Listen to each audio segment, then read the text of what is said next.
Hello, Robbie Kegerice here. I'd like to speak with you for a little bit today about Revelation chapter 20 and the 1,000-year period that is described therein. In Revelation chapter 20, we encounter what is perhaps the most significant passage in the whole book of Revelation in terms of its theological history and in terms of its ramifications historically. Here we find what is often called the Millennium, a period of 1,000 years in which Christ reigns on earth. So when it comes to the millennium, there are three major schools of thought regarding how we should interpret that period and what's going on in this chapter. These three schools of thought are often associated with particular views of the relationship between Israel and the church and of the nature of God's intervention in the world's history. The three main schools of thought are, broadly speaking, Pre-Millennialism, postmillennialism, and amillennialism. So let's talk first about the pre-millennial interpretation. Now, premillennialists believe that Christ will return to earth in person and that after he returns, he will set up his kingdom on earth for 1,000 years. So some premillennialists would allow that the 1,000 years that John describes in Revelation 20 is symbolic for just a really long time. Others would say, no, it's actually literally 1,000 years. But the important point that distinguishes all premillennialists is that for them, Christ's return to earth occurs first, and then comes this long reign of Christ over the present world in Revelation chapter 20, the millennium. So before we go on to describe postmillennialism and amillennialism, we need to stop for just a moment and clear up any confusion that might arise over some other terms that have some similarities. Let's talk for just a moment about pre-tribulationism and post-tribulationism. So both pre-tribulationism and post-tribulationism are positions regarding the time of the catching up of the church to meet the Lord at his coming. Now both of these positions, both pre-tribulationism and post-tribulationism, those are both pre-millennial positions, meaning that both pre-tribulationists and post-tribulationists believe that Christ will return to earth before the start of the 1,000-year period or millennium described in Revelation chapter 20. So, in contrast to premillennialism, postmillennialism sees this 1,000-year kingdom of Christ described in Revelation chapter 20 as preceding or coming before the physical return of Christ to the earth. Moreover, postmillennialists regard this 1,000-year kingdom of Christ as referring to this present age of the church in which we now live. That is, Christ's reign for postmillennialists is being administrated on earth through the church. Now, many who hold this view would argue in perhaps different ways and with varying degrees of intensity that it is the administration of Christ's kingdom through the church during the present age that will actually lead to the ultimate return of Christ. Now, in its more extreme expressions, in recent decades, the postmillennial view manifests in what has sometimes been called kingdom age theology or dominion theology. Now, these views go so far as to say that it is the church's task to take over the present world, bring everything under the dominion of Christ, and then turn the world over to Christ at his coming, or some version of that scenario. So again, these are segments, or these are variations on the post-millennial position. Certainly not everyone who is post-millennial holds to kingdom age theology or dominion theology. So again, the post-millennial view says that the 1,000 years in Revelation 20 corresponds to the present era, and that Christ's return will occur after that time. The amillennial view is very similar to the post-millennial view in that the amillennial view also sees the 1,000-year period in Revelation as corresponding to the present age, obviously in a symbolic kind of way, not in the sense that the 1,000 years is a literal 1,000 years. The history of the church has been nearly 2,000 years at this point. But for the purposes of this teaching segment on Revelation 20, we really don't need to worry about making fine distinctions between amillennial and post-millennial positions. There's some give and take going back and forth over just exactly how to distinguish those two positions, and various representatives of those positions may have different things to say about that. The question that's really important for this teaching segment, though, is does Revelation 20 picture a 1,000-year millennial reign of Christ that occurs before or after the physical return of Christ to the earth? So again, premillennialism would say that Christ returns to the earth, and then we have the millennial reign, whether 1,000 years or a very long period symbolized by 1,000 years in Revelation 20. Postmillennialism would say that we are currently in that millennial reign in some way, in some sense. Christ is reigning from heaven through his church, and that at the end of that period, again, there are various ways of mapping out, interpreting postmillennialism, but at the end of that period, Christ will actually return physically to the earth. So I will admit at the outset of this video how I would like to answer that question. And when I say how I would like to answer it, I really mean how I wish the answer would come out. I would really like to find that Revelation 20 shows the millennium as occurring before the return of Christ. Now, why would I like it to be that way? I would like it to be that way for at least a couple of reasons. Number one, if Revelation chapter 20 shows the 1,000-year millennium as occurring before the return of Christ, it would help us to see that John expected a really long period of time to elapse before Jesus came back. Now, elsewhere in Revelation, John predicts that Jesus will come back soon. And that was around 2,000 years ago. So, though it seems plausible to argue that when John says Jesus will return soon, he is speaking from heaven's perspective rather than from the perspective of earth, and Revelation is all about heaven's perspective. Still, it would be reassuring for us who are here 2,000 years removed from John's time, nearly 2,000 years, to discover that John has another passage here in Revelation 20 that forecasts a period of many centuries before Jesus comes back. So that's one reason I would like Revelation 20 to yield a post-millennial interpretation. Another reason I would like to discover that Revelation 20 puts the return of Christ after the millennium is that it would greatly simplify the end-time scheme in Revelation. Postmillennialism and amillennialism basically see the end-time scheme as follows. That we have the era of the church, then Christ returns to the earth, you have the resurrection of all people, and then the new heavens and the new earth, or the final judgment and the new heavens and the new earth.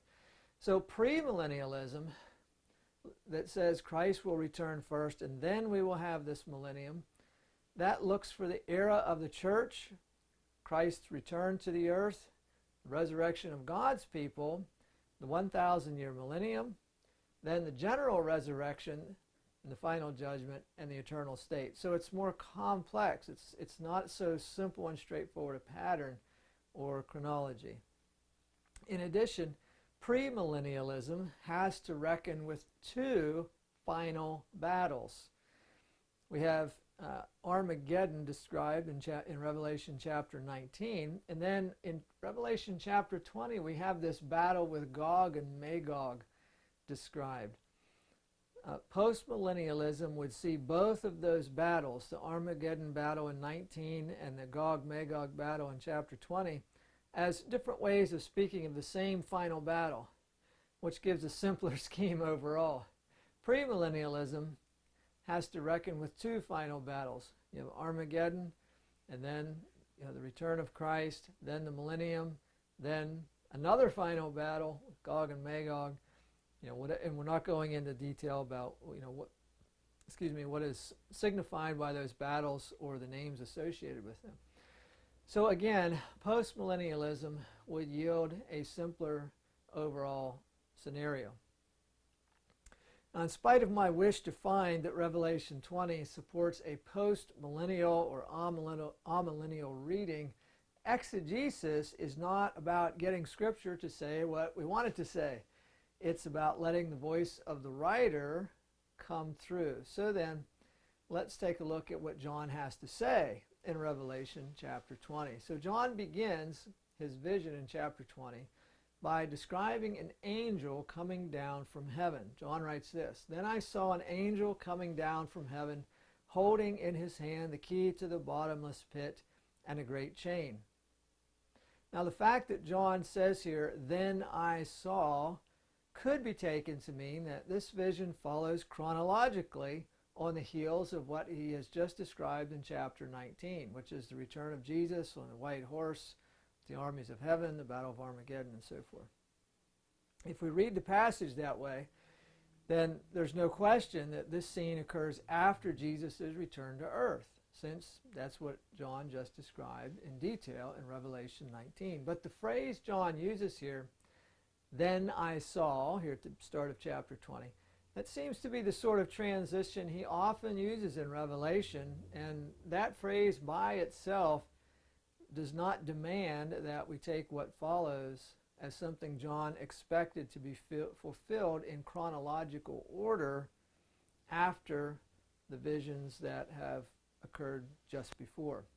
So when John says here, "Then I saw an angel coming down from heaven," that is not really giving us any real indication about the time frames here. We need more evidence to try to figure out what's going on in chapter 20. So John goes on to describe the actions of this angel who comes down from heaven. John writes this, "And he seized the dragon, that ancient serpent who is the devil and Satan, and bound him for 1,000 years, and threw him into the pit, and shut it and sealed it over him, so that he might not deceive the nations any longer until the 1,000 years were ended.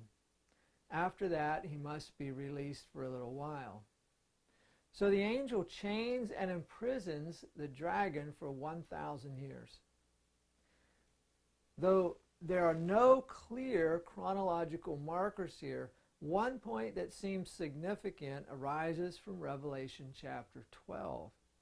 Now in chapter 12, as a result of Christ's victory in his death and resurrection and his ascension back to heaven, the dragon in chapter 12 loses his place in heaven and is cast to the earth, where he persecutes the woman who represents God's people. So in chapter 12, the victory of Christ results in the dragon being thrown to the earth, where he carries out his work of persecution against the people of God. Here in Revelation 20, those who would argue for the 1,000 years as representative of this present age in which we live, they may want to argue that the binding and imprisoning of the dragon in the pit, that's pictured here in chapter 20, is a result of Christ's victory and corresponds to this present era of the church and its advance of the kingdom of God through the gospel. But they've got a problem to overcome then. Revelation 12 indicates that John does not regard the dragon during the era of the church as imprisoned in the pit and unable to deceive. Instead, Revelation 12 indicates the dragon is loose on the earth and doing his worst. So this suggests that the 1,000 years John has in mind in chapter 20, where the dragon is imprisoned and cannot deceive anyone, they don't correspond to that same period of time. So let's read on. John writes the following in verse 4 of chapter 20. Then I saw thrones, and seated on them were those to whom the authority to judge was committed. Also I saw the souls of those who had been beheaded for the testimony of Jesus and for the word of God, and those who had not worshipped the beast or its image, and had not received its mark on their foreheads or their hands. They came to life and reigned with Christ for 1,000 years. The rest of the dead did not come to life until the 1,000 years were ended. This is the first resurrection. Blessed and holy is the one who shares in the first resurrection. Over such the second death has no power, but they will be priests of God and of Christ, and they will reign with him for 1,000 years. So this passage shows those who had refused to worship the beast, many of whom had paid the price of martyrdom, living and reigning with Christ for 1,000 years. When John says here, they came to life, he seems very plainly to be referring to the resurrection. And that's confirmed when he clarifies that the rest of the dead did not come to life until after the 1,000 years. So here, John makes a distinction between the resurrection of the just and the unjust. John describes this coming to life of those who were faithful to God and to the Lamb, and who refused to worship the beast, as the first resurrection. So it's explicit then that the coming to life that John is speaking about in this passage, it doesn't just simply symbolize these folks getting saved or being born again. This coming to life speaks of their bodily rising from the dead. And that was the standard Christian hope in the first century. We're looking forward to Christ coming, and we will be, as believers, will be raised to meet him. So there are elements of chronology that emerge here. Those who refuse to worship the beast, many of whom, again, have paid the ultimate price of martyrdom, they're resurrected. Afterward, they reign with Christ for 1,000 years. At this point, then, the chronological elements in the passage, they begin to make it enormously difficult to maintain a post-millennial or amillennial interpretation.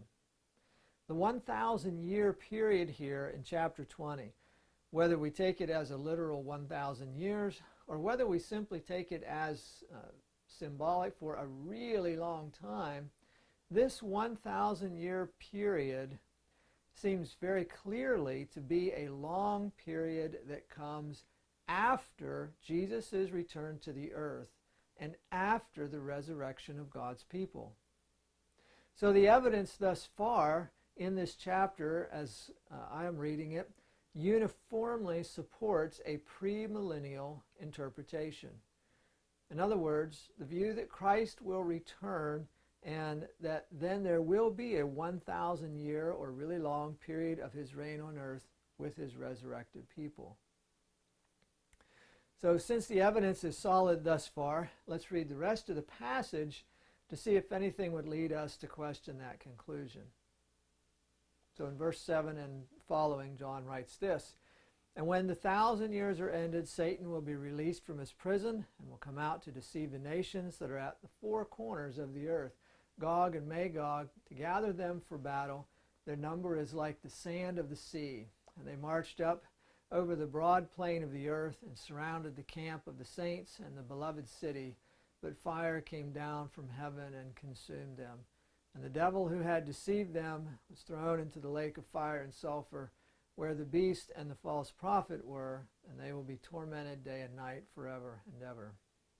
I see nothing in these verses to dislodge the premillennial interpretation. I see nothing that really gives any support to the postmillennial or amillennial views. The final battle with Gog and Magog that's pictured here, whatever we make of it, is not portrayed in the same way as the battle of Armageddon that appears in chapter 19, where Jesus conquers the beast and the false prophet. In fact, the opposite seems to be true. At the end of the battle of Armageddon in Revelation 19, the beast and the false prophet are put into the lake of fire. It's in chapter 19, verse 20. But at the end of the battle with Gog and Magog in chapter 20, after this 1,000-year period, John says that the dragon is thrown into the lake of fire, and John seems to suggest that the beast and the false prophet are already there, which would make sense since they were put there in the previous chapter. So then, though I personally would really like to find that I could make a post-millennial or amillennial interpretation fit Revelation 20, though it would solve some other issues, though it would make the end-time scheme simpler and more straightforward.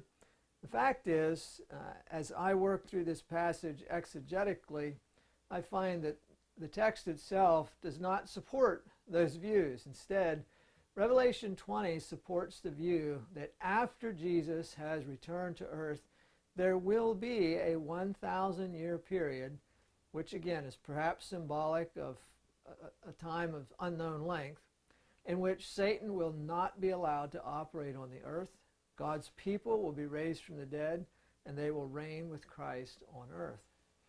And this is a fulfillment of the promise of Revelation chapter 5, verse 10, that God's people, as a kingdom of priests, will reign on the earth. But Revelation 20 shows that this is a temporary fulfillment that will be followed by another final battle.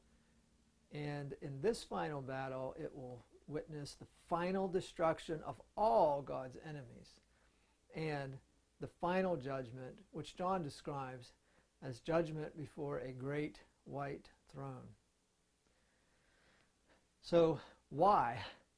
Why this 1,000 years? Why does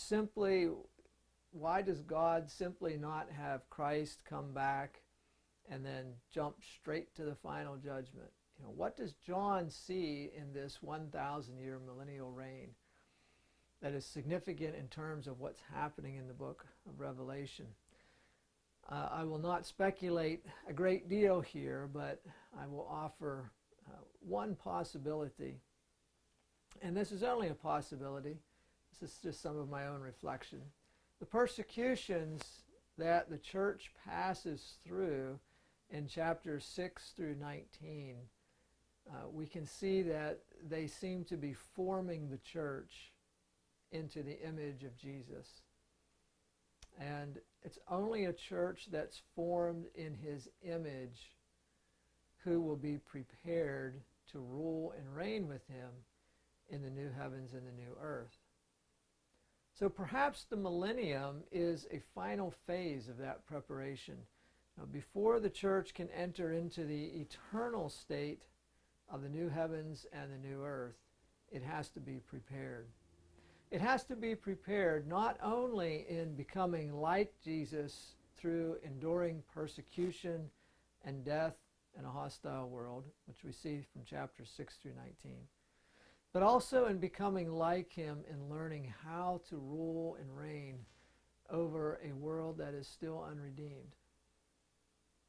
So, as I said, that is perhaps one possible reason for this 1,000-year period. So my final conclusion, whatever the significance of this 1,000 years might be, is that Revelation chapter 20 does not support a post-millennial or amillennial reading, and that whatever complications are created, it does support a pre-millennial reading in which Christ first returns to the earth, followed by a long reign on the earth by Christ and his people of 1,000 years, or a long period symbolized by 1,000 years. And after that, there is yet another final battle, the final resurrection, and the final judgment, followed by the new heavens and the new earth.